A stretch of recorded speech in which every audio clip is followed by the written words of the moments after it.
Hi, everyone. Welcome to In Focus by Seven Wonders. Today on the program, we have Chase, the Director of Product Marketing at Highlevel. Thanks so much for joining, Chase. Thanks for having me, guys. It's a pleasure. What would you say, both in your agency background and also now working for Highlevel, what role does storytelling play in your world? Storytelling is something that I've learned so much about, and I still feel like I have so far to go. I feel like it'll be a never-ending journey with getting better and better at storytelling. I think you can get pretty far running an ad for a good offer, generating leads and follow-up. But to really go to the next level, you have to become a storyteller. I think of marketing is in a framework of 5 things: capture, nurture, close, evangelize, and reactivate. The piece that always gets neglected is the reactivation. As you create customers and leads, you build a database, and you need to storytell to that database. And when you do, you can literally generate sales on demand. What advice do you have for agency owners in their own storytelling endeavors and in terms of how they attract their own clients? I think the easiest way to do it is to take your client experiences and to turn those into stories and to tell those stories. I also think people don't realize how much people care about your origin stories, telling stories about why you started the agency. What are you noticing about your industry? Those are great stories, right? I think it's super easy to create a program where you're DJing content, you're reading the news on behalf of your clients, you are identifying trends and then adding your unique insight on top of that and telling that story.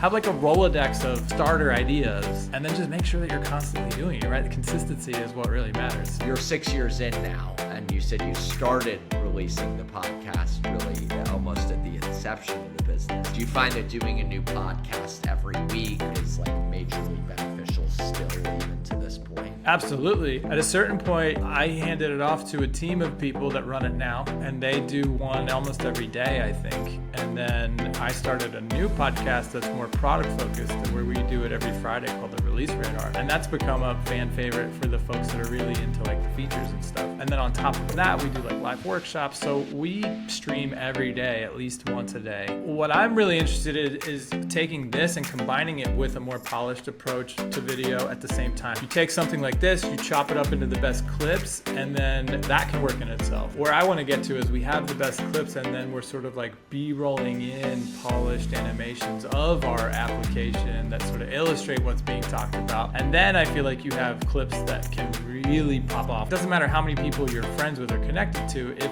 the piece of content is really good, it can go get a huge audience. We are producing this type of format where it's just an organic conversation, gives the guest or the host the opportunity to demonstrate their authority, and then we handle the whole post-production workflow to pop out relevant B-roll clips to populate on top of that organic and authentic content. 1 hour-long interview, like you said, could fill up someone's content calendar for a month. That's genius, and I think you'll do really well with it. Thank you, Chase, so much for coming on. It's been a great conversation. Looking forward to keeping in touch and hopefully collaborating in the future. Absolutely. Thanks so much for having me, guys.